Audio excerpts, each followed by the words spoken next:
I thought I had everything figured out. 28 years of teaching high school mathematics, a pension waiting for me, and a retirement party where everyone would celebrate my dedication. Instead, I got divorce papers handed to me in front of 50 colleagues, parents, and students. What happened next would change everything I thought I knew about my marriage and prove that sometimes the most devastating betrayals lead to the most incredible discoveries. Before we jump back in, tell us where you're tuning in from, and if this story touches you, make sure you're subscribed, because tomorrow I've saved something extra special for you. The gymnasium at Riverside High School buzzed with anticipation on that Friday evening in May. Streamers hung from basketball hoops, and a banner reading, "Thank you, Mrs. Daniela Chen, 28 years of excellence," stretched across the far wall. I smoothed my navy blue dress, the one I'd bought specifically for this occasion, and surveyed the crowd gathering to celebrate my retirement. Principal Martinez adjusted the microphone on the makeshift stage near the refreshment table. Parents chatted with former students who'd driven hours to attend. My current calculus class had organized the whole event, insisting their favorite teacher deserved a proper send-off. The warmth in the room made my chest swell with pride and gratitude. 28 years of waking up at 5 in the morning, grading papers until midnight, attending parent conferences, and fighting for better math resources had led to this moment. The pension calculations were complete, our savings account healthy, and my husband Marcus had promised we'd finally take that European trip we'd been planning since our wedding day. Marcus stood near the entrance, greeting arrivals with his characteristic charm. At 54, he still commanded attention with his silver-streaked hair and genuine smile. His real estate business had flourished over the past decade, making him something of a local celebrity after several high-profile commercial deals. We were the power couple of our small Connecticut town, respected and envied in equal measure. "Daniela, this turnout is incredible!" My colleague Sarah approached with tears in her eyes. "You've touched so many lives. These kids worship you." I hugged Sarah tightly, remembering countless late nights we'd spent creating lesson plans and supporting struggling students. It's been the honor of my lifetime teaching these brilliant minds. Across the gymnasium, I spotted Jeremy and Lisa, twins from my AP Calculus class 3 years ago, now seniors at MIT and Stanford respectively. They waved enthusiastically, holding a homemade poster covered in mathematical equations that spelled out, "We'll miss you." My heart squeezed with emotion. Principal Martinez tapped the microphone, creating that familiar screech that made everyone wince. "Ladies and gentlemen, if I could have your attention, please. We're here tonight to honor someone very special." The crowd quieted, turning toward the stage. Marcus caught my eye from across the room and winked, that same playful expression that had captured my heart in graduate school. We'd met during my master's program in mathematics education when he was completing his MBA. Two ambitious students with big dreams and limited budgets, sharing cheap pizza and expensive hopes for the future. Daniela Chen has been the backbone of our mathematics department for nearly 3 decades. Principal Martinez continued. Her students consistently achieve the highest standardized test scores in the district, and more importantly, she's inspired hundreds of young people to pursue careers in STEM fields. Applause filled the gymnasium. I felt my cheeks flush with pride and embarrassment at the public attention. Teaching had always been about the quiet satisfaction of watching understanding dawn in a student's eyes, not public recognition. But tonight isn't just about test scores or college acceptances, the principal went on. It's about a woman who stayed after school every day to tutor struggling students, who organized weekend study groups, who personally wrote recommendation letters that opened doors to Ivy League universities. Daniela Chen didn't just teach mathematics.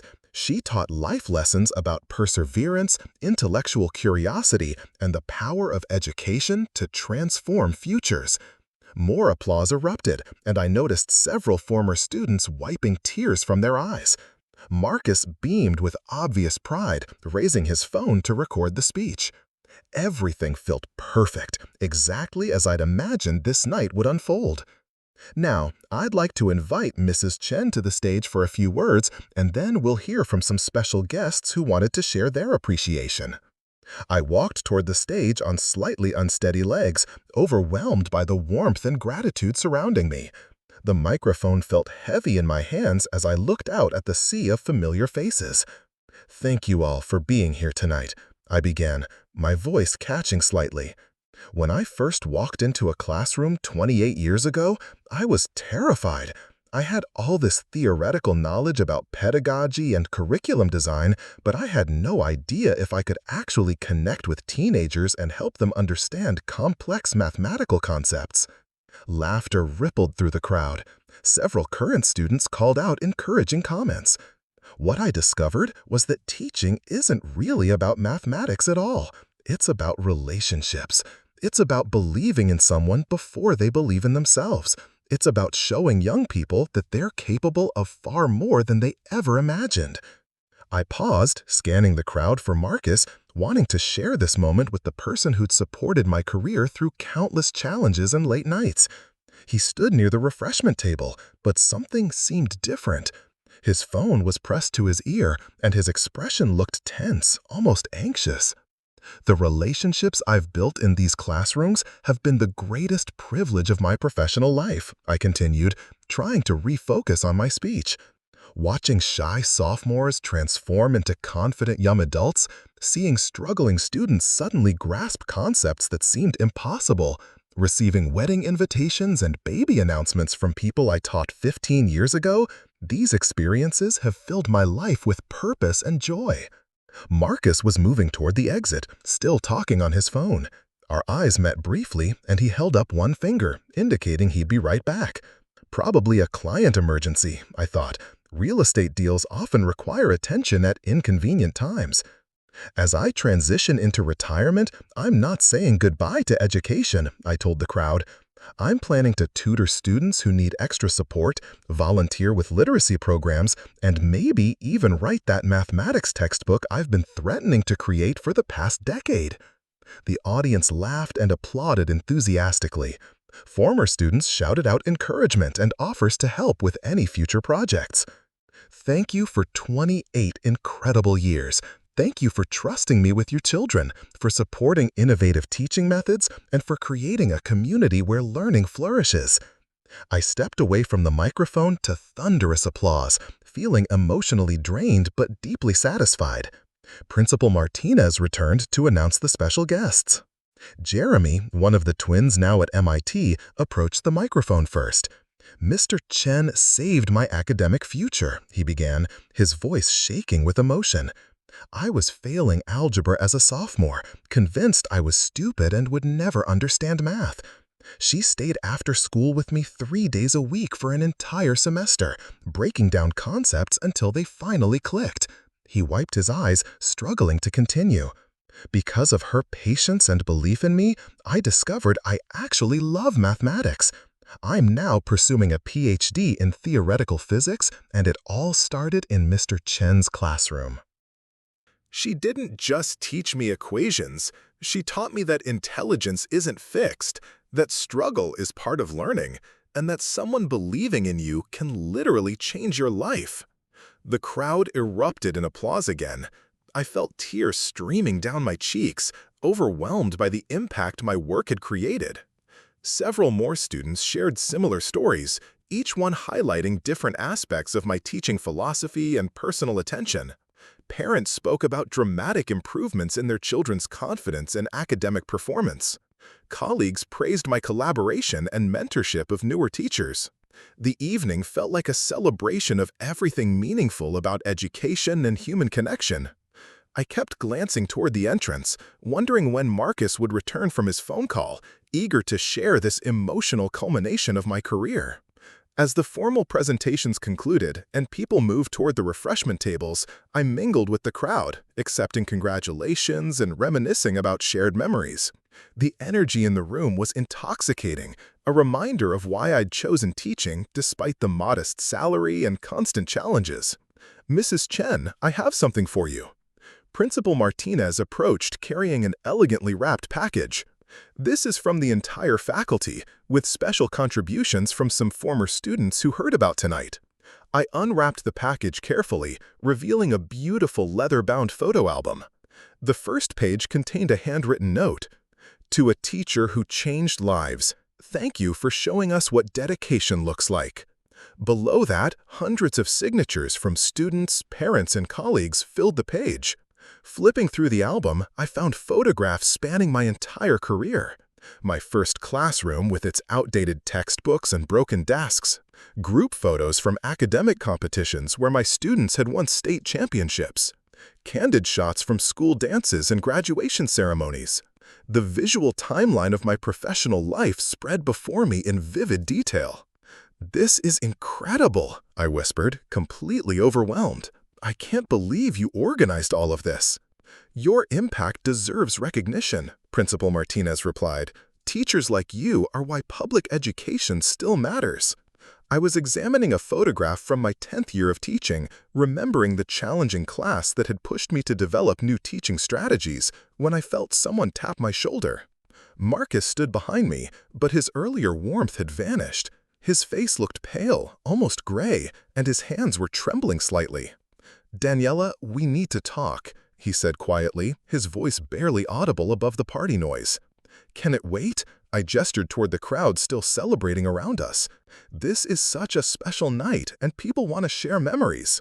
"No, it can't wait." His tone was sharp, urgent in a way that made my stomach clench with sudden anxiety. Something was seriously wrong. In 26 years of marriage, I'd never seen Marcus look so distressed, so conflicted.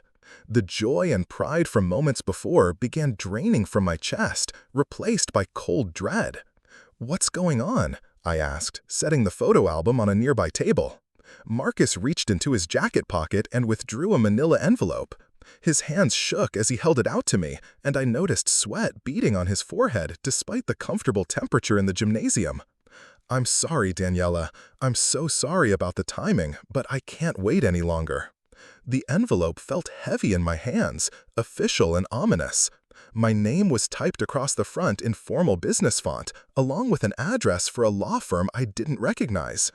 "What is this?" I asked, though some terrible instinct was already providing the answer. "Just open it," Marcus whispered, his voice breaking slightly. Around us, the party continued. Students and parents chatted excitedly, sharing stories and enjoying refreshments. The contrast between their joy and the growing nightmare unfolding in my hands felt surreal, like watching a movie where the soundtrack doesn't match the action. I opened the envelope with trembling fingers and pulled out a thick stack of legal documents. The header at the top of the first page hit me like a physical blow. Petition for dissolution of marriage. Divorce papers at my retirement party, in front of 50 people celebrating my career achievements. "Marcus, what is this?" I stared at him in complete shock, still processing the impossible reality. "What are you doing?" "I filed for divorce 3 weeks ago," he said, unable to meet my eyes. "My lawyer said I had to serve you formally, and tonight seemed like the right time since everyone important to you would be here." The words made no sense. We'd been planning our retirement together, discussing travel destinations and home improvement projects.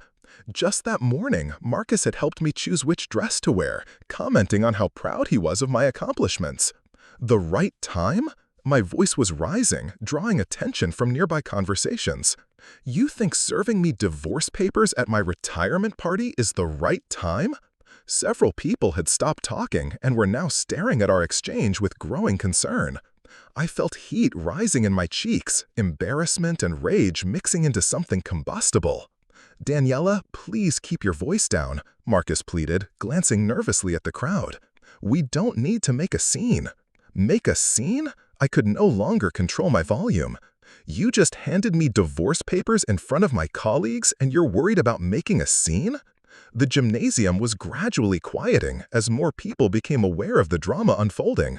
Principal Martinez started moving in our direction, clearly sensing trouble.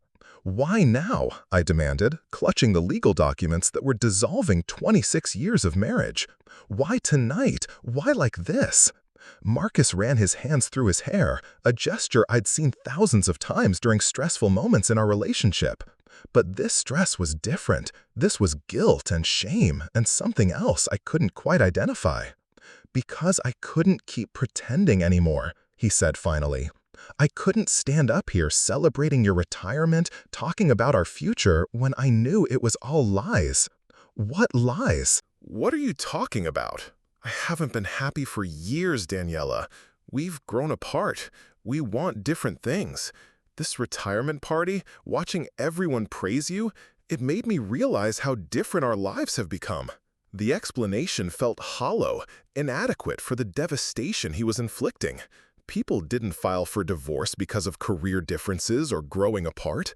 There had to be more to this story. "Is there someone else?" I asked, dreading the answer, but needing to know. Marcus's hesitation lasted only a second, but it was enough. Yes, the single word hit harder than the divorce papers themselves. 26 years of marriage, 28 years of friendship, reduced to one quiet admission of betrayal. "Who?" I whispered, though I wasn't sure I wanted the answer. "It doesn't matter who. What matters is that I'm not happy, and I haven't been happy for a long time. We deserve better than staying in a marriage that isn't working." The gymnasium felt like it was spinning around me. Faces of colleagues and students blurred together as I struggled to process this complete upheaval of everything I'd believed about my life. "How long?" I asked, my teacher's instinct for precise information overriding my emotional shock. "Daniela, let's not do this here." "How long, Marcus?" 2 years, he admitted, his voice barely audible. 2 years. While I'd been planning our retirement, Marcus had been planning his escape. While I'd been grading papers late into the night, he'd been building a secret relationship that would destroy our marriage. While I'd been celebrating student achievements and looking forward to our future together, he'd been living a lie. Principal Martinez reached us just as I felt my legs beginning to wobble. "Daniela, is everything all right?" I looked at her through tears I hadn't realized were falling. "My husband just served me divorce papers at my retirement party." The words sounded absurd spoken aloud, like something from a soap opera rather than real life. But the legal documents in my shaking hands prove this nightmare was actually happening. "Maybe we should step outside," Principal Martinez suggested gently, clearly trying to minimize the public spectacle. "No," I said firmly, surprising myself with the steel in my voice. If Marcus thought this was the appropriate time and place to destroy our marriage, then everyone can witness what he's done. I turned back to my husband, this man I'd loved and trusted and built a life with for over 2 decades. "You waited until the most important night of my professional life to humiliate me like this. You couldn't have the decency to wait until we got home, to have this conversation privately like adults." "I didn't want you to think we could work things out," Marcus said defensively. "I didn't want you trying to change my mind or make promises about fixing our problems. This way, it's final." The cruelty of his logic took my breath away. He'd calculated the maximum emotional damage, choosing this moment specifically to prevent any possibility of reconciliation or discussion. 26 years of marriage, and you couldn't even give me the courtesy of a conversation before filing legal papers. Conversations wouldn't have changed anything, Daniela. I've made my decision. Around us, the party had effectively ended. People were gathering their belongings and making awkward exits, clearly uncomfortable witnessing such private pain. Students who'd been celebrating my career achievements just minutes before now stared with shocked expressions, learning an unwelcome lesson about adult relationships and betrayal. I wanted to disappear, to somehow undo this entire evening and return to the innocent happiness I'd felt during those speeches celebrating my career. But the divorce papers in my hands anchored me to this devastating reality. "I need to go home," I said to no one in particular, feeling completely lost and overwhelmed. "Daniela, let me drive you," offered Sarah, my colleague who'd been instrumental in organizing tonight's celebration. "I'll drive myself," I replied automatically, then realized I was in no condition to operate a vehicle safely. Marcus stepped forward as if to help, but I recoiled from him instinctively. Just don't," "I'll take you home," Sarah insisted, gently taking my arm. "We can get your car tomorrow." As we walked toward the exit, I caught fragments of whispered conversations among the remaining guests. Words like "shocking" and "heartless" and "how could he" followed us across the gymnasium floor. The cool evening air hit my face like a slap, momentarily clearing my thoughts. I looked back at the school building where I'd spent the majority of my adult life, where just an hour ago I'd been surrounded by love and appreciation and hope for the future. Now I was walking away with divorce papers and the knowledge that my entire life had been built on lies. The career success that had felt so meaningful suddenly seemed hollow compared to the personal devastation I was facing. "Daniela," Sarah said softly as we reached her car, "I'm so sorry this happened, especially tonight." I clutched the legal documents against my chest and tried to form words that could explain the depth of my shock and betrayal. But no language existed for this particular combination of public humiliation and private heartbreak. "I thought we were happy," I whispered finally. "I thought we were building something together." Sarah started the engine and adjusted the air conditioning, giving me time to collect myself. Sometimes people hide their true feelings until they can't anymore. That doesn't make it right, especially not the way he handled tonight. As we drove through the quiet streets of our small town, passing houses where other couples were probably sharing normal Friday evening conversations about weekend plans and household responsibilities, I began to realize that my shock was transforming into something else: anger. Pure, focused rage at the calculated cruelty of Marcus's timing and methods. But underneath that anger, a different emotion was emerging: determination. If Marcus thought he could destroy me with divorce papers at my retirement party, if he believed he could humiliate me into submission and compliance, he had seriously underestimated the woman he'd been married to for 26 years. I'd spent nearly 3 decades teaching teenagers that challenges were opportunities to demonstrate resilience and intelligence. I'd shown countless students that apparent defeats could become victories with the right strategy and persistent effort. Tomorrow, I would start fighting back. Tonight, I would grieve for the marriage and future I'd lost. But then I would show Marcus exactly what happened when someone betrayed a woman who'd spent her entire career solving complex problems and refusing to give up on difficult cases.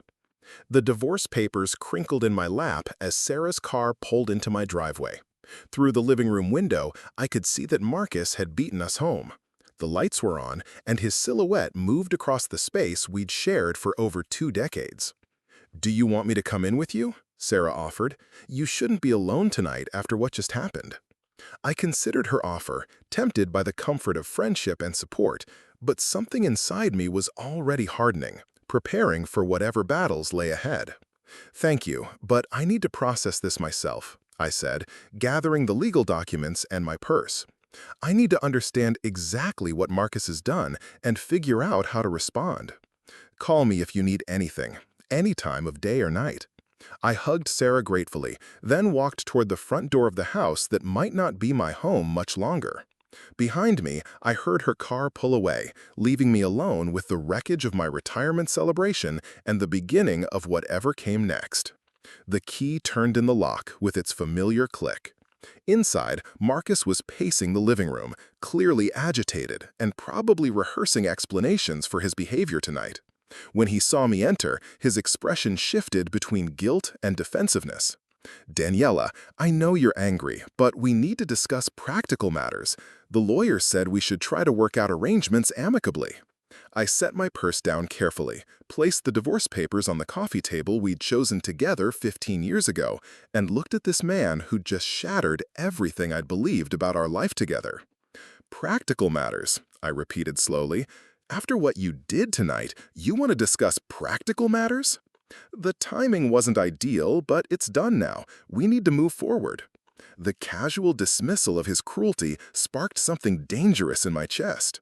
This wasn't just about divorce. This was about respect, dignity, and the fundamental question of who Marcus thought he was dealing with. "You're right about one thing," I said quietly. "It's done now. But Marcus, I don't think you have any idea what you've actually started." For the first time since handing me those papers, uncertainty flickered across his features. After 26 years of marriage, he should have known better than to underestimate his wife's capacity for strategic thinking and determined action. Tomorrow, the real battle would begin. Tonight was just the opening shot in what would become the fight of my life. And despite the devastation I was feeling, despite the public humiliation and personal betrayal, one thought was becoming crystal clear. Marcus might have served the first papers, but I was going to win this war. Saturday morning arrived with the cruel brightness that follows devastating news. I woke up on the living room couch, still wearing my Navy retirement dress, now wrinkled and stained with tears. The divorce papers lay scattered across the coffee table, where I'd studied them until 3 in the morning, trying to decode the legal language that was dismantling my life. Marcus had left early, probably to avoid another confrontation. His coffee mug sat in the sink, a mundane detail that somehow felt like another betrayal. For 26 years, we'd shared morning coffee and discussed our plans for the day. Now he was making coffee and planning a future that didn't include me. I picked up the legal documents again, forcing myself to read through the property division sections with the same analytical approach I'd used to solve a complex mathematical proof. The house we'd renovated together, the retirement accounts we'd built through decades of careful saving, the investment portfolio Marcus had managed while I focused on my teaching career, everything was listed and categorized for division. But something didn't add up. The numbers were wrong. According to these papers, our joint assets totaled significantly less than what I remembered from our last financial review 6 months ago. The retirement accounts showed lower balances, and several investments I distinctly recalled were missing entirely. Either the lawyer had made serious errors, or Marcus had been moving money before filing for divorce. I walked to our home office, a converted bedroom where we kept financial records and tax documents. Marcus had always handled the bulk of our finances while I concentrated on teaching, but I'd reviewed statements regularly and maintained my own records of major transactions and account balances. The filing cabinet was locked. In 26 years of marriage, Marcus had never locked the financial documents. I checked his desk drawers for the key, growing more suspicious with each empty search. Finally, I found it taped underneath the bottom drawer, hidden like contraband. Inside the cabinet, recent statements were missing. Bank records from the past 8 months were gone, along with investment account summaries and property appraisal documents. The most recent papers dated back to September, nearly a year ago, showing balances substantially higher than what appeared in the divorce petition. My teaching background had made me methodical about record keeping. In my own files, I found copies of statements Marcus didn't know I'd kept. Comparing them to the divorce documents revealed a pattern of financial manipulation that took my breath away. Over the past 2 years, Marcus had systematically moved money out of our joint accounts. Small transfers at first, amounts I might not notice amid regular expenses and automatic deposits. But the pattern escalated dramatically in recent months. In January alone, he'd transferred $47,000 to accounts not listed in the divorce papers. The scale of his deception was staggering. This wasn't impulsive betrayal. This was calculated theft, planned and executed while he pretended to love me, while he helped me plan retirement activities, while he acted like a devoted husband preparing for our golden years together. I called the bank, claiming I needed to verify recent transactions for tax preparation. The customer service representative confirmed my worst fears. Multiple accounts had been closed, funds transferred to external financial institutions. When I asked for details, she informed me that Marcus had removed my name from most accounts 3 months ago. "I'm sorry, Mrs. Chen, but you're no longer an authorized user on those accounts. You'll need to contact the primary account holder for that information." The primary account holder. My husband had erased me from our own financial accounts while I was teaching calculus and planning retirement celebrations.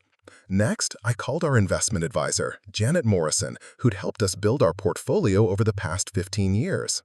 Janet had always been friendly and professional, treating us as a team when discussing financial strategies and retirement planning. Daniela, I'm so sorry about what's happening with you and Marcus, she said when I explained the situation.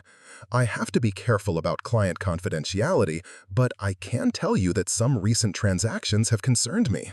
What kind of transactions?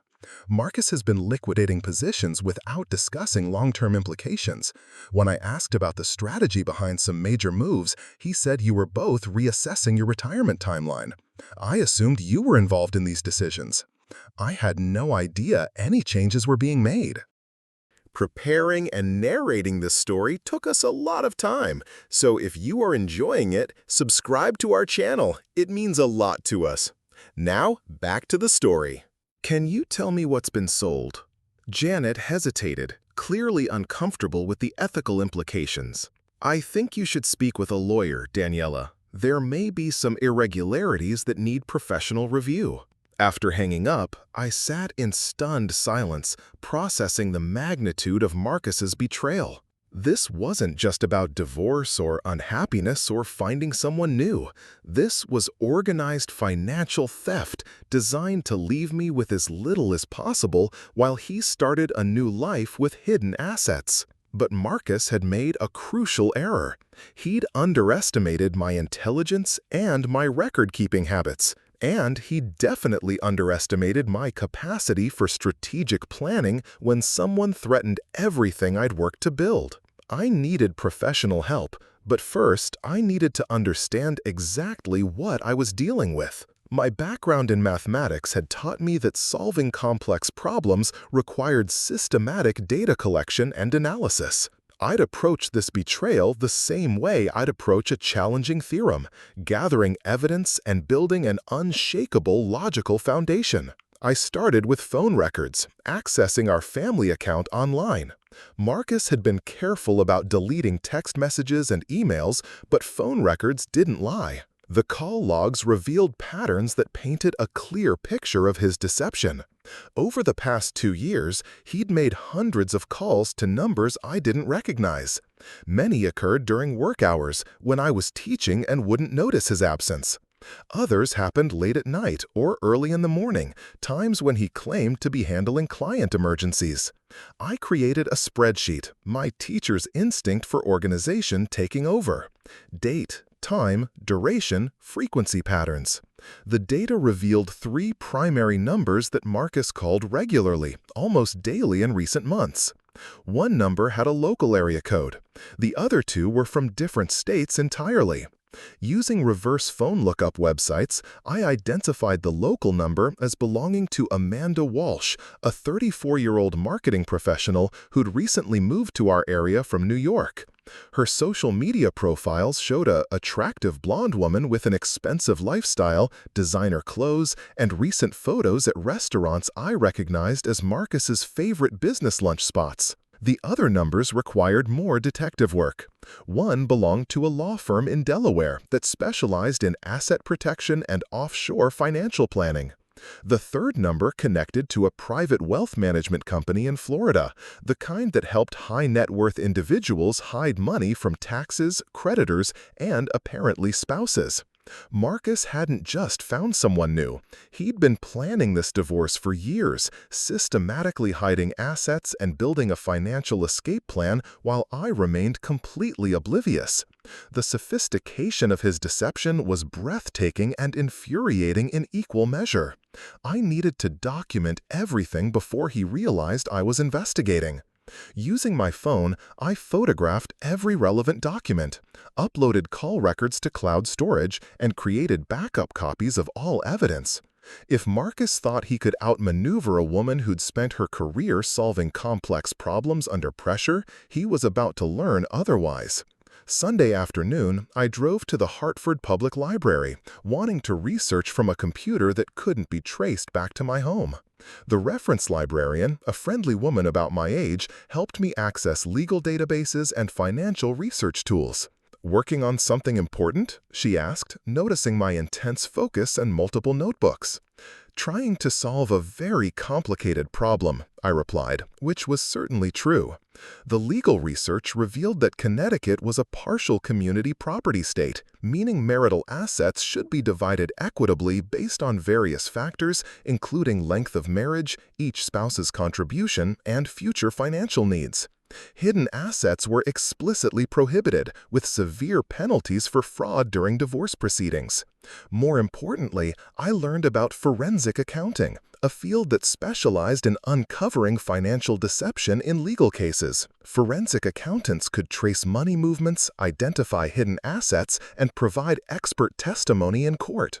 The library's legal database included case studies where forensic accounting had exposed sophisticated financial fraud in divorce cases. One case particularly caught my attention. A husband had spent 3 years moving marital assets to offshore accounts, shell companies, and cryptocurrency investments, believing these transactions were too complex for his wife to discover. A forensic accountant not only traced every hidden dollar, but also documented the pattern of deception, leading to criminal charges for financial fraud and perjury. The judge in that case had awarded the victim's spouse 90% of all marital assets, plus damages for emotional distress and legal expenses. The husband lost his professional license and faced federal charges for tax evasion related to the hidden accounts. That case study became my roadmap.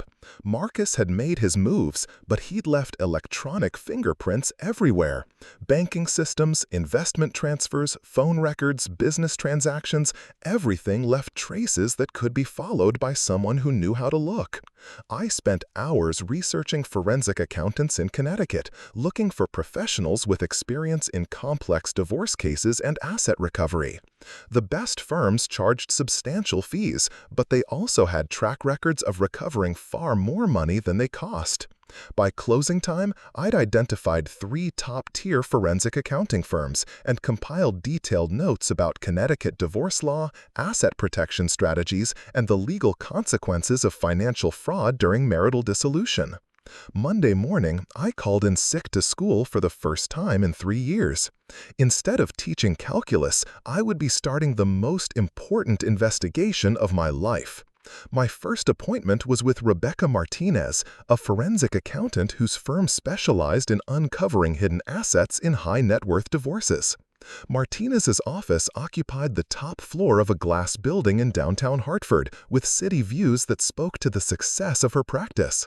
She was younger than I'd expected, probably early 40s, with sharp eyes and a direct manner that suggested she didn't waste time on pleasantries. "Mrs. Chen, tell me about your situation." I handed her copies of the divorce papers and my preliminary analysis of the financial discrepancies.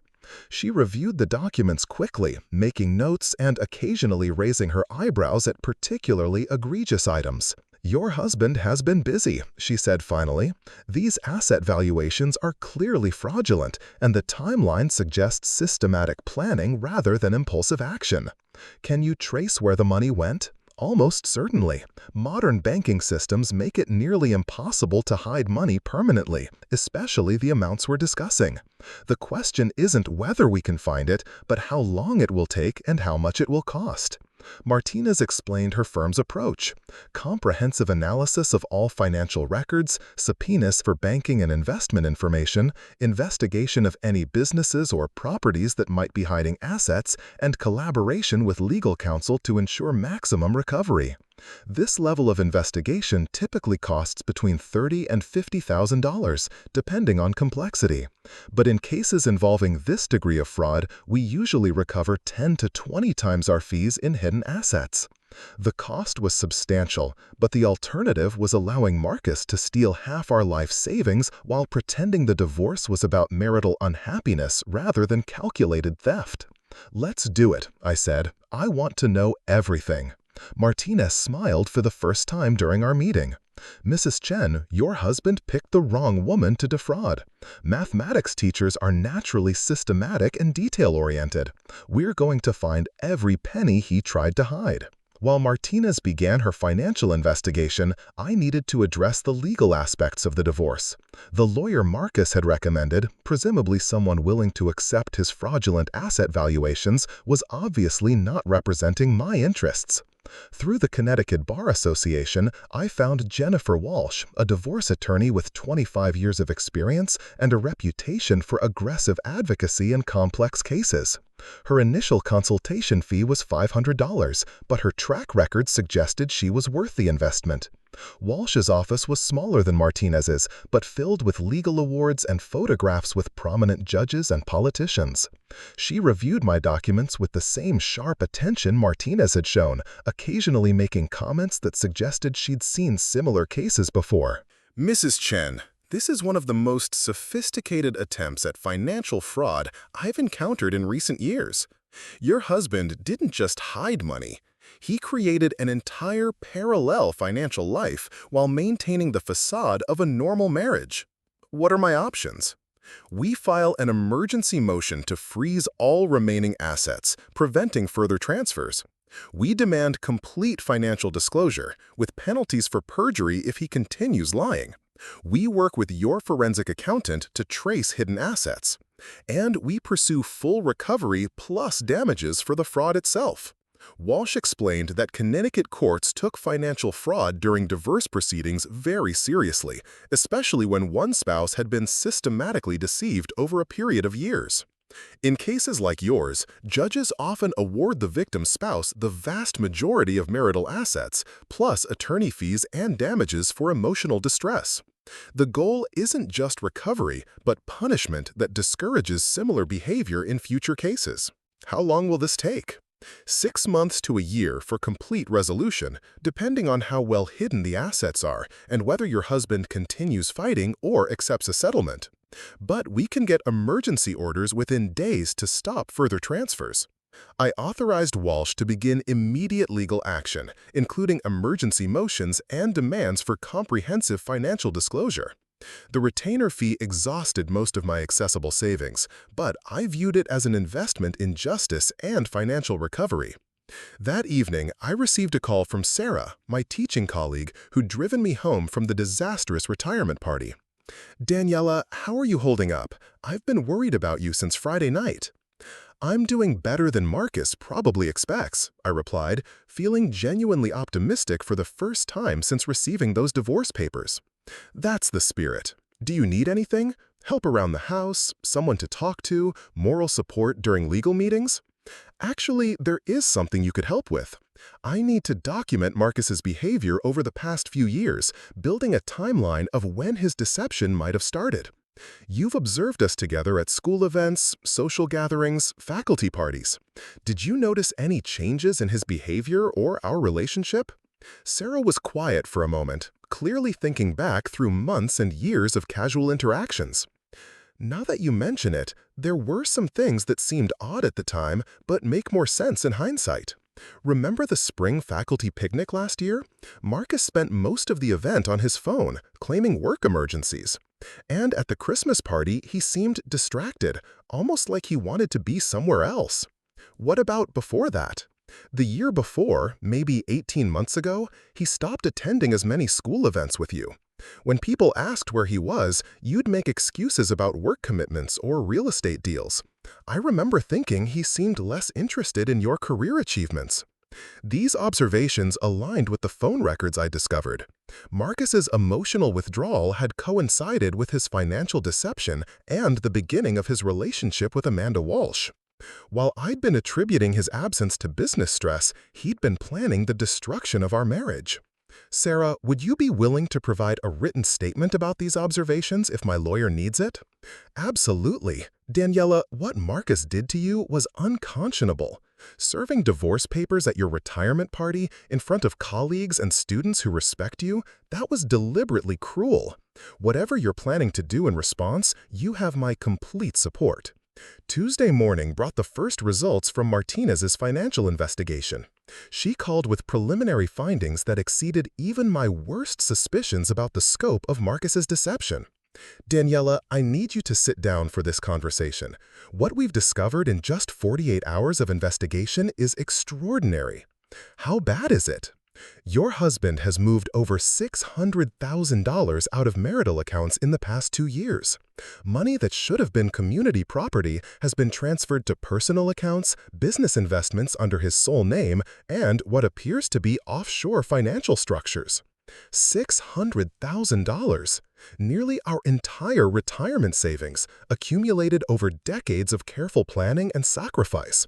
Money I'd contributed through my teacher's salary, pension contributions, and the countless evenings I'd worked part-time tutoring to boost our savings. Where did it go? Multiple destinations, which was clearly intentional to make tracking more difficult. Significant funds went to accounts controlled by Amanda Walsh, the woman we've identified as his romantic partner. Other money was invested in business ventures and real estate that he owned solely, despite using marital funds for the investments. Martinez explained that Marcus had also taken out loans against our house without my knowledge, using the cash for additional investments in his name only. The mortgage I thought we'd nearly paid off actually carried substantial debt that he'd hidden from me. The most concerning discovery is evidence of cryptocurrency investments. He's moved at least $200,000 into various digital currencies, probably believing they'd be impossible to trace or recover in divorce proceedings. Can you recover the cryptocurrency? Modern forensic techniques can trace most cryptocurrency transactions, especially when they originate from traditional bank accounts. It's complex and expensive, but very doable. The bigger challenge is recovering funds that have been transferred to Miss Walsh or invested in assets under his exclusive control. Martinez's investigation was just beginning, but the preliminary findings were enough for Walsh to file emergency motions, seeking to freeze all remaining assets and demanding comprehensive financial disclosure under penalty of perjury. Daniela, your husband has committed multiple felonies: financial fraud, perjury in divorce proceedings, possibly tax evasion, depending on how he's reported these transactions. This isn't just a messy divorce anymore. This is serious criminal activity. That afternoon, Walsh called with news that our emergency motions had been granted. A judge had issued orders freezing all bank accounts, investment funds, and properties pending complete financial disclosure and forensic accounting review. Marcus's lawyer called my office within an hour of the court orders being served. They want to discuss settlement options, which tells me they know their client is in serious legal trouble. What kind of settlement? They're offering to return some of the hidden funds in exchange for dropping fraud allegations and agreeing to standard divorce terms. It's a desperation move that suggests they know we found something significant. I'm not interested in settlement discussions until we know the full extent of what he's stolen.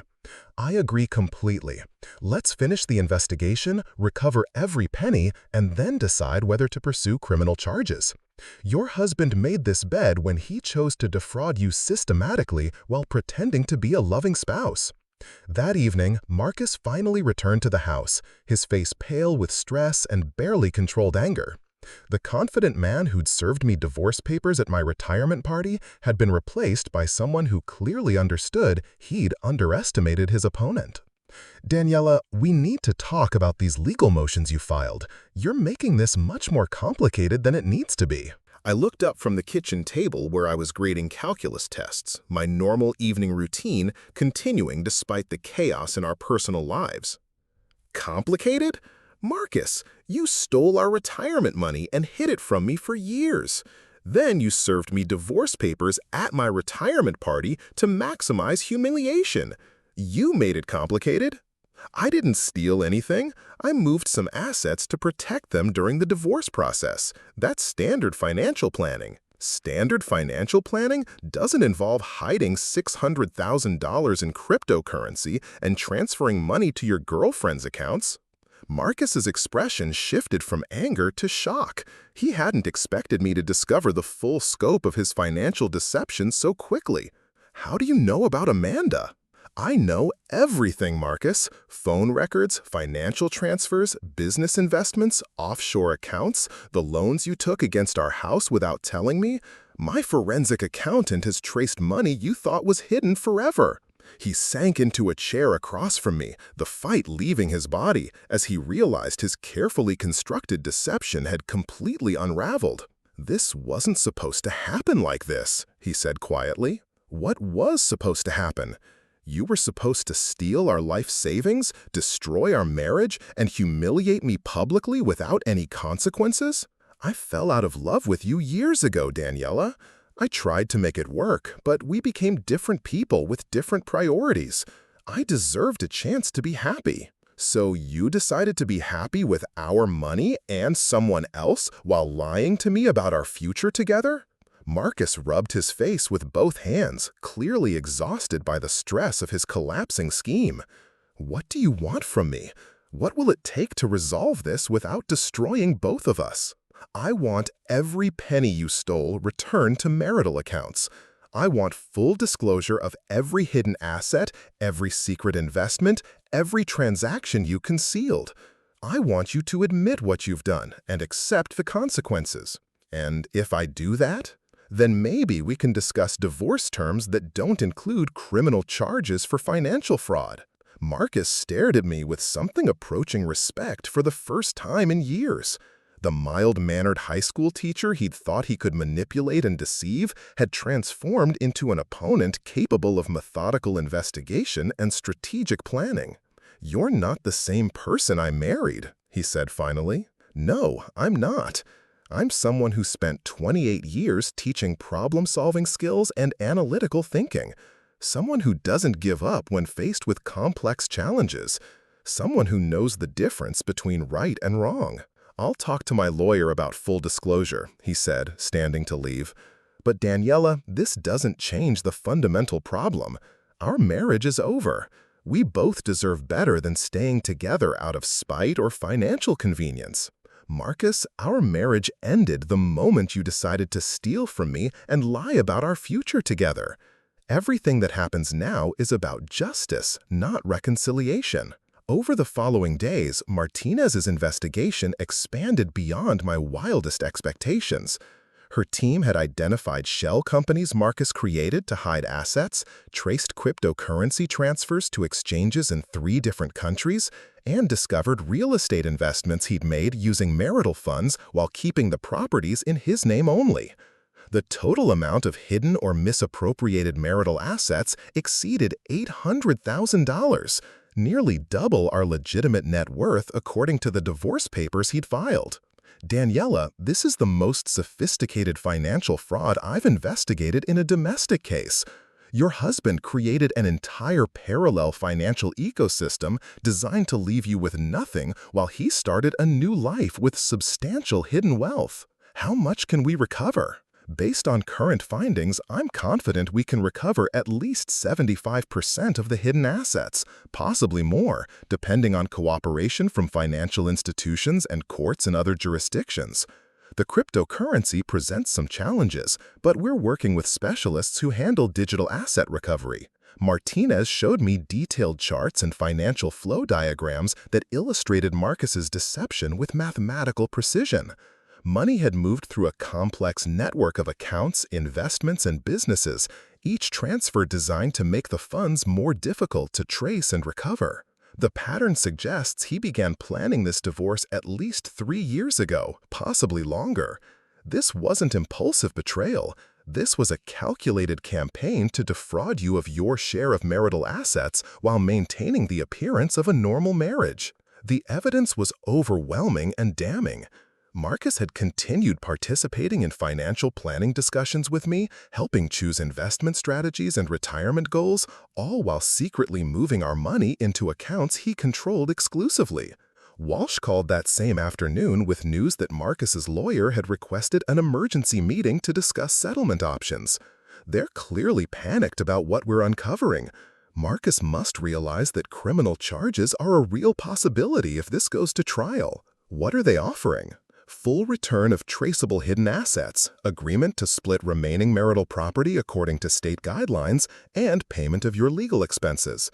In exchange, they want you to drop fraud allegations and agree to confidentiality about the financial deception. They want me to stay quiet about what he did. Exactly.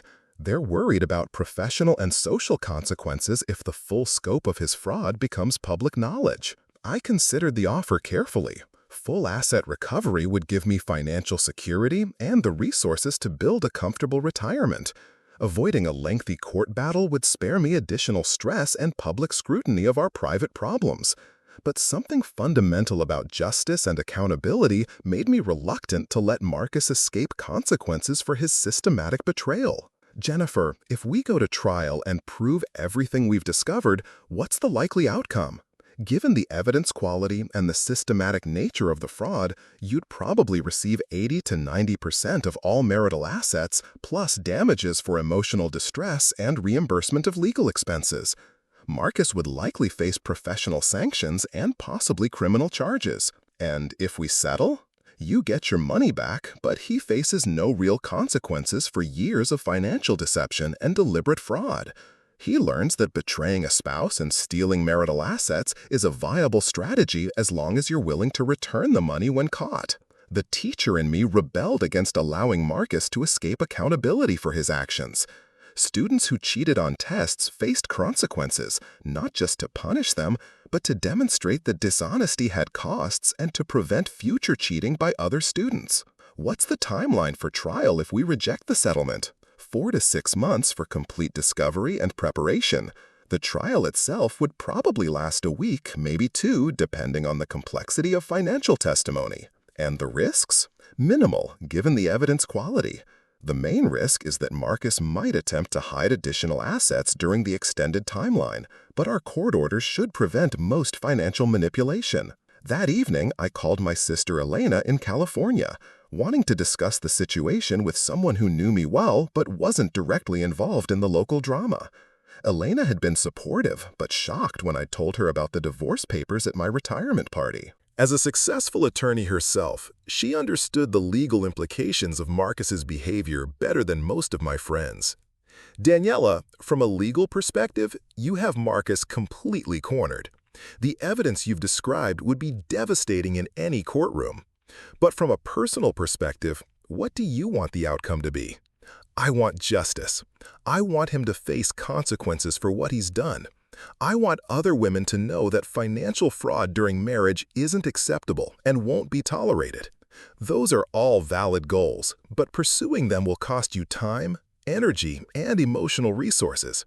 Are you prepared for months of legal battles, depositions, testimony about intimate details of your marriage? Elena's question forced me to examine my motivations honestly.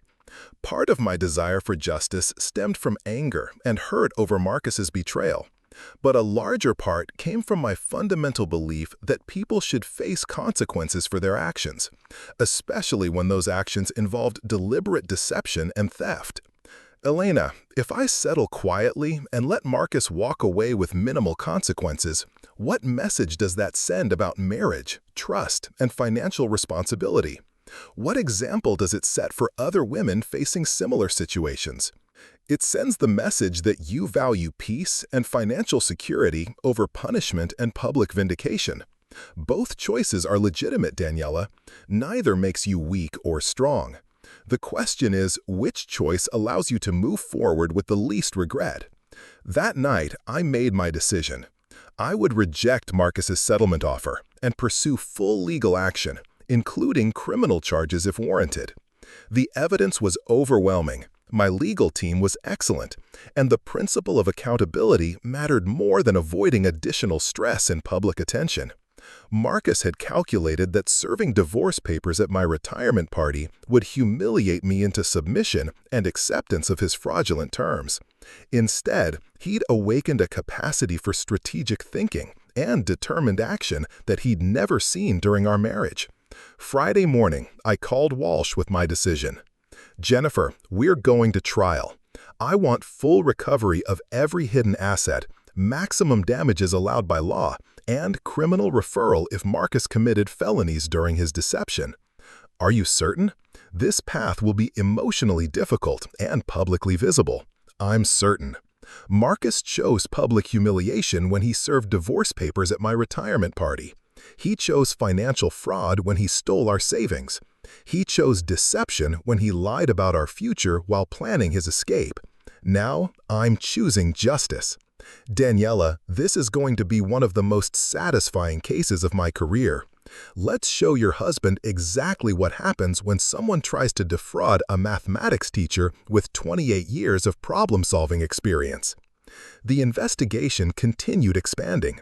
Martinez's team had begun the process of tracing cryptocurrency investments across multiple international exchanges, working with digital forensic specialists and international law enforcement contacts to recover funds Marcus thought were permanently hidden. Meanwhile, Walsh filed additional motions seeking sanctions for Marcus's perjury in his original divorce petition, requesting court orders for examination of all his business records and demanding depositions from Amanda Walsh and other individuals who'd received transfers of marital assets. The 43 calls that would ultimately prove Marcus wrong were just beginning. Each phone call to banks, lawyers, forensic specialists, and investigators was building an unshakable case that would expose the full scope of his betrayal and ensure complete justice for his systematic fraud. Marcus had served the first papers in this battle, but he was about to learn that his mild-mannered teacher wife was far more formidable than he'd ever imagined. The first call came at 6:30 on a Tuesday morning, waking me from restless sleep.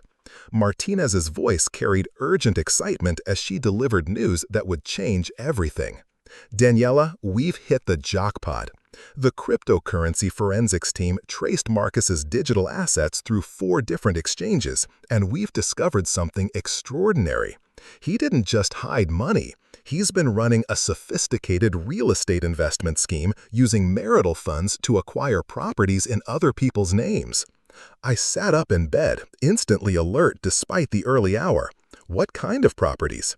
Commercial real estate in Florida, residential rentals in North Carolina, and what appears to be a vacation property in Costa Rica. All purchased using funds that originated from your joint accounts, but titled to shell companies and business partners who were probably receiving a percentage for lending their names. The scope of Marcus's deception kept expanding beyond anything I'd imagined possible. This wasn't just hiding money for a divorce. This was building an entirely separate financial empire while pretending to be a devoted husband planning retirement with his wife. How much are we talking about? Conservative estimate, $1.2 million in hidden assets. That's nearly double what we initially discovered, and we're still finding additional properties and investments. Martinez explained that the cryptocurrency trail had led to real estate transactions that Marcus had carefully structured to avoid leaving obvious paper trails connecting back to our marital finances. But digital forensic specialists had traced the Bitcoin purchases, currency exchanges, and eventual conversion back to traditional funding for property acquisitions. The Costa Rica property is particularly interesting. It's a beachfront house worth approximately $400,000, purchased 18 months ago using cryptocurrency that originated from your retirement accounts. The property is titled to a Costa Rican corporation, but we've identified Marcus as the beneficial owner through banking records and travel documentation. The second call came 3 hours later. Walsh had received a frantic message from Marcus's attorney requesting an emergency meeting to discuss revised settlement parameters in light of new information that had come to light. "They know we found the real estate investments," Walsh explained. Marcus must be panicking, realizing that his entire financial deception has been exposed. His lawyer is probably explaining that hiding assets to this degree could result in criminal charges for fraud, money laundering, and tax evasion. What are they offering now? Complete disclosure of all hidden assets, return of all marital funds to joint control, agreement to an 80-20 division in your favor, and payment of all legal and investigative costs. The offer represented a dramatic escalation from their earlier settlement proposals, suggesting they understood the devastating legal position Marcus now occupied. But I'd moved beyond simply recovering stolen money. This had become about accountability and setting an example for anyone who thought they could systematically defraud a spouse without consequences. "Jennifer, I want to see Marcus in court. I want a judge to hear about every property, every hidden account, every lie he told while pretending to love me and plan our future together. I want the public record to reflect exactly what kind of person does this to someone they've been married to for 26 years. Are you prepared for what that means? Marcus's defense will probably attack your character, claim you were an inattentive wife who didn't deserve to know about financial decisions, argue that his deception was justified by problems in your marriage. Let him try. I have 28 years of teaching evaluations showing dedication and integrity. I have colleagues and former students who will testify about my character. I have financial records proving I contributed substantially to our marriage through salary, pension contributions, and part-time income. What does Marcus have besides stolen money and a mistress young enough to be his daughter? The third call arrived that afternoon.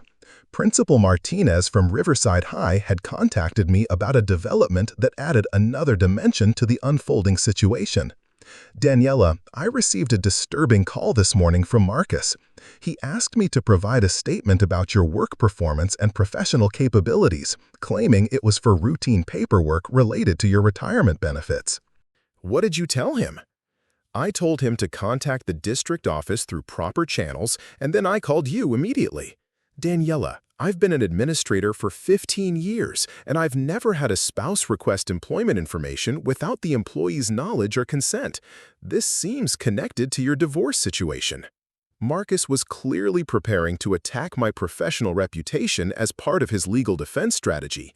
He probably planned to argue that I'd been an absent or ineffective wife because I was too focused on my teaching career, or that my modest teacher's salary meant I'd contributed less to our marriage financially. Thank you for protecting my privacy. If anyone else contacts you about my employment or personal matters, please refer them to my attorney. Of course, and Daniela, everyone at school is outraged about how Marcus treated you at your retirement party. If you need character witnesses or professional references for your legal case, you'll have overwhelming support from colleagues and community members who respect your integrity. The fourth call came from an unexpected source.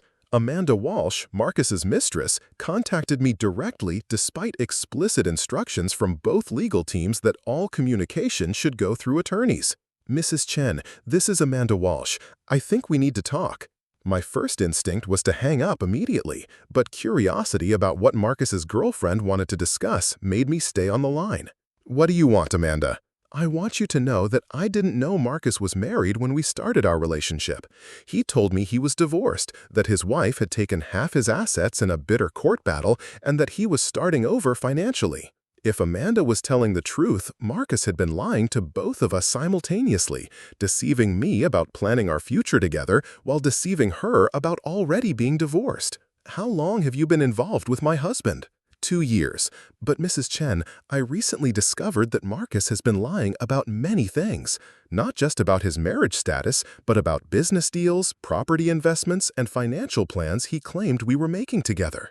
Amanda's voice carried genuine distress, suggesting she might be another victim of Marcus's deceptive schemes rather than a willing accomplice. What kind of lies?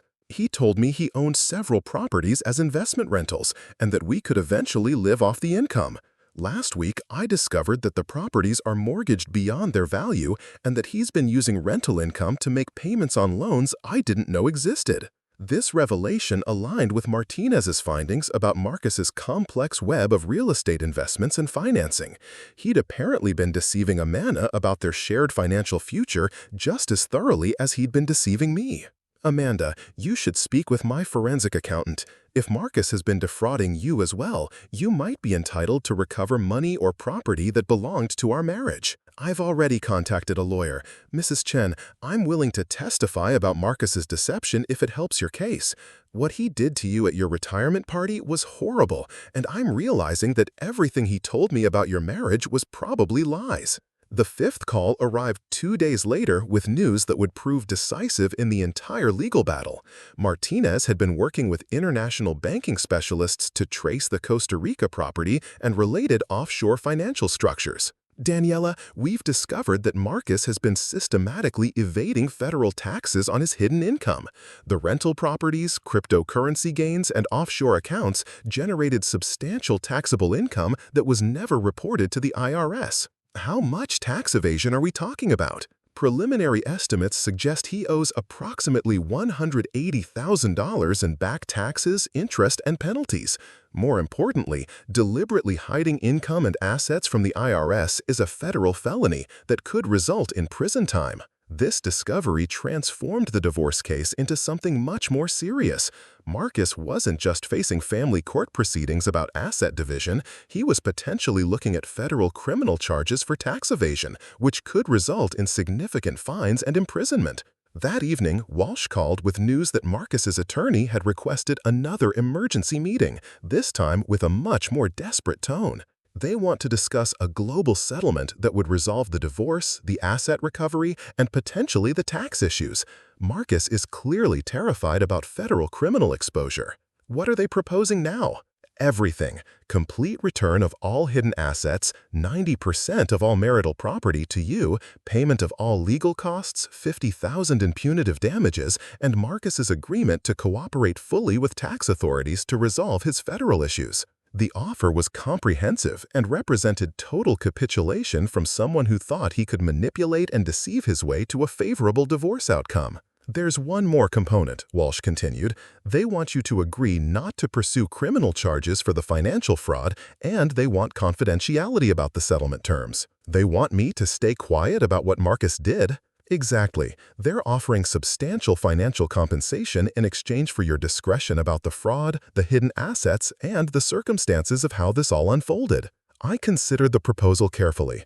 Complete asset recovery plus punitive damages would give me financial security for the rest of my life. Avoiding a lengthy trial would spare me additional stress and public scrutiny.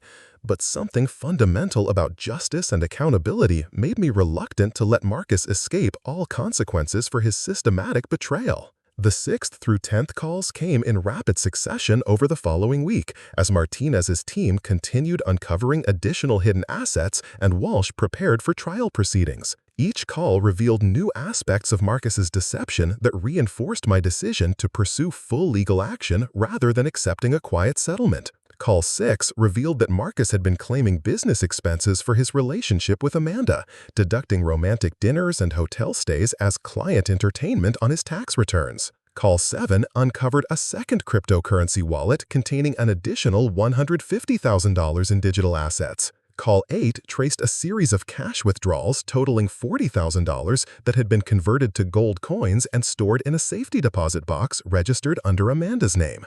Calls 9 and 10 came from former business associates of Marcus who'd been contacted by Martinez's investigators. Both men described being approached by Marcus about participating in real estate investment partnerships where Marcus would provide funding in exchange for the partner's name on property titles. He told us it was for tax optimization purposes, explained Robert Chen, no relation despite the shared surname.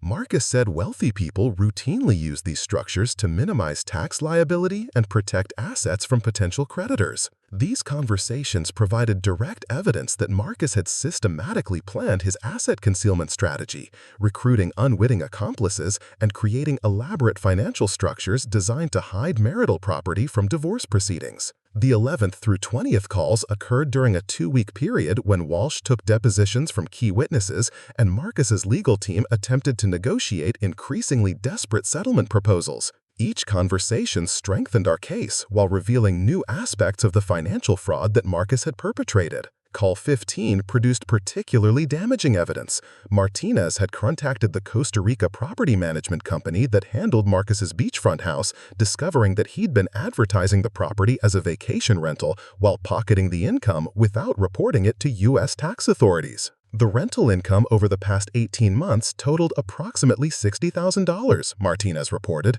None of this income appears on Marcus's tax returns, and the property management contract lists him personally as the beneficial owner, despite the corporate title structure. Call 18 came from the IRS investigator assigned to Marcus's case.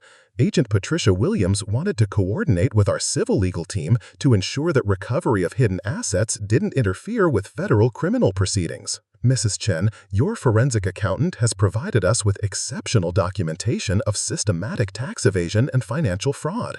This is one of the most comprehensive cases of domestic asset concealment we've investigated. What does this mean for Marcus's legal exposure? He's looking at potential federal charges for tax evasion, money laundering through cryptocurrency transactions, and fraud related to his offshore financial structures.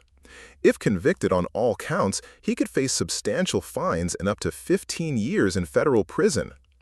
The 21st through 30th calls involve coordination between multiple legal teams, forensic specialists, and court personnel as we prepared for trial proceedings that would expose the full scope of Marcus's betrayal. Each conversation added detail and documentation to an already overwhelming case. Call 24 brought news that Amanda Walsh had filed her own lawsuit against Marcus for fraud and breach of fiduciary duty, claiming that he deceived her about their financial arrangements and used her name on property titles without full disclosure of the legal implications. Amanda's lawsuit actually strengthens your position, Walsh explained. Her testimony about Marcus's deceptive practices provides additional evidence of a pattern of systematic fraud extending beyond your marriage. Call 27 revealed that the Costa Rica property had appreciated significantly in value since Marcus's purchase, meaning the hidden asset was worth substantially more than the original $400,000 investment. Current market value is approximately $600,000, Martinez reported. Plus the unreported rental income, this single property represents over $650,000 in hidden marital assets.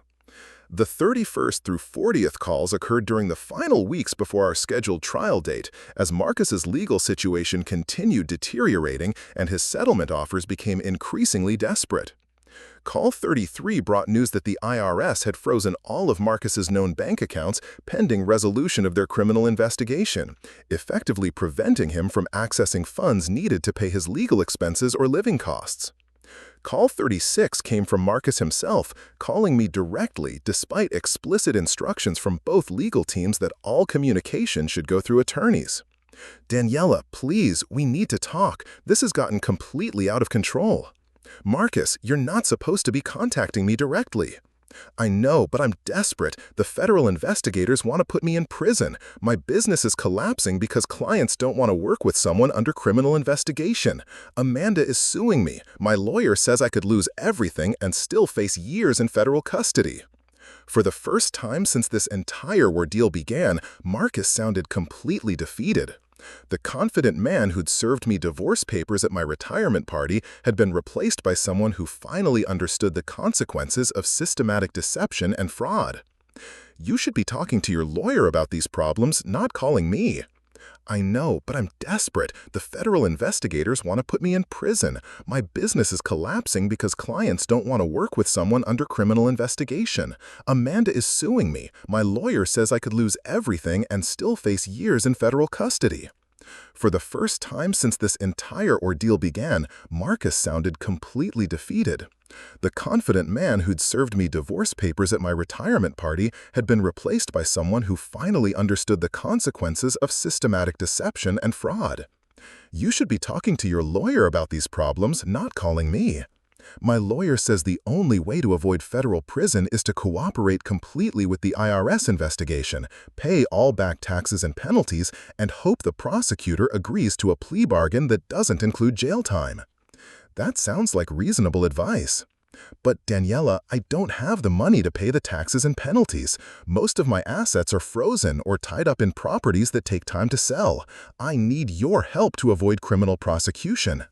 The irony was staggering. Marcus had spent years stealing marital assets to build a secret financial empire, and now he was asking me to help him avoid the consequences of his own criminal behavior. "Marcus, you made these choices. You planned this deception. You stole our retirement money and hid it in cryptocurrency and offshore properties while lying to me about our future together. Why would I help you now?" "Because despite everything that's happened, we were married for 26 years. Because you're not a vindictive person who wants to see someone go to prison." "You're right that I'm not vindictive, but I am someone who believes people should face consequences for their actions, especially when those actions involve years of systematic fraud and betrayal." The 41st call came from Walsh with news that would prove decisive in resolving the entire legal battle. Daniela, Marcus's lawyer has made a final settlement offer that addresses all outstanding issues. They're proposing complete asset recovery, maximum damages, full cooperation with tax authorities, and one additional component that might interest you. What's the additional component? Marcus would publicly acknowledge his financial fraud and asset concealment, waiving any confidentiality provisions that might prevent you from discussing what happened. He's willing to let the public record reflect exactly what he did. This offer addressed my fundamental concern about accountability and setting an example for anyone who might consider similar deceptive behavior in marriage and divorce proceedings. He'd admit publicly that he systematically defrauded me during our marriage. Complete admission, detailed documentation of all hidden assets, and formal acknowledgement that his behavior constituted criminal financial fraud. The court record would be public, establishing legal precedent for similar cases. What about criminal charges? The federal prosecutors are willing to accept a plea agreement that includes substantial financial penalties, full tax compliance, and probation instead of prison time, contingent on complete cooperation and asset recovery. That sounds like reasonable advice. But Daniela, I don't have the money to pay the taxes and penalties. Most of my assets are frozen or tied up in properties that take time to sell. I need your help to avoid criminal prosecution. The irony was staggering. Marcus had spent years stealing marital assets to build a secret financial empire, and now he was asking me to help him avoid the consequences of his own criminal behavior. Marcus, you made these choices. You planned this deception. You stole our retirement money and hid it in cryptocurrency and offshore properties while lying to me about our future together. Why would I help you now? Because despite everything that's happened, we were married for 26 years. Because you're not a vindictive person who wants to see someone go to prison. You're right that I'm not vindictive, but I am someone who believes people should face consequences for their actions, especially when those actions involve years of systematic fraud and betrayal. The 41st call came from Walsh with news that would prove decisive in resolving the entire legal battle. Daniela, Marcus's lawyer, has made a final settlement offer that addresses all outstanding issues. They're proposing complete asset recovery, maximum damages, full cooperation with tax authorities, and one additional component that might interest you. What's the additional component? Marcus would publicly acknowledge his financial fraud and asset concealment, waiving any confidentiality provisions that might prevent you from discussing what happened. He's willing to let the public record reflect exactly what he did. This offer addressed my fundamental concern about accountability and setting an example for anyone who might consider similar deceptive behavior in marriage and divorce proceedings. He'd admit publicly that he systematically defrauded me during our marriage. Complete admission, detailed documentation of all hidden assets, and formal acknowledgement that his behavior constituted criminal financial fraud. The court record would be public, establishing legal precedent for similar cases. What about criminal charges? The federal prosecutors are willing to accept a plea agreement that includes substantial financial penalties, full tax compliance, and probation instead of prison time, contingent on complete cooperation. The 42nd call came that same evening from Principal Martinez, who'd been following the case through local news coverage that had begun appearing as court documents became public record. Daniela, I want you to know that everyone at school is incredibly proud of how you've handled this situation. What Marcus did was unconscionable, and your response has been inspiring. Thank you. It's been the most difficult period of my life, but also strangely empowering. You've shown everyone that intelligence, persistence, and moral courage can triumph over deception and manipulation. The way you systematically uncovered Marcus's fraud and held him accountable sends a powerful message about standing up for yourself when someone tries to take advantage of your trust. The 43rd and final call came the next morning from Walsh with news that Marcus had accepted our terms and signed a comprehensive settlement agreement that resolved all civil and criminal issues. It's over, Daniela. Complete victory on every front. The settlement terms exceeded everything I'd hoped to achieve when this ordeal began. Marcus would return every penny of hidden assets, including the appreciation on real estate investments and unreported rental income. I would receive 92% of all marital property plus $100,000 in punitive damages for emotional distress. More importantly, the court record would permanently document Marcus's systematic financial fraud, creating legal precedent and public awareness that would help protect other spouses from similar deceptive schemes. What happens to Marcus? He faces 3 years of federal probation, substantial tax penalties, and the complete destruction of his professional reputation. His real estate license will be revoked, his business relationships are finished, and he'll be starting over financially at age 54 with a criminal record.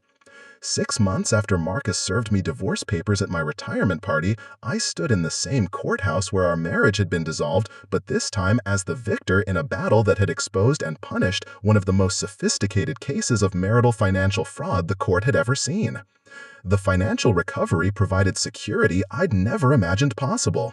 The hidden assets Marcus had accumulated through years of deception became the foundation for a comfortable retirement that included the European travel we'd once planned together, except now I would be exploring those destinations with friends who valued honesty and loyalty. More satisfying than the money was the knowledge that justice had been served completely. Marcus had learned that systematically betraying someone's trust carried serious consequences, and the public record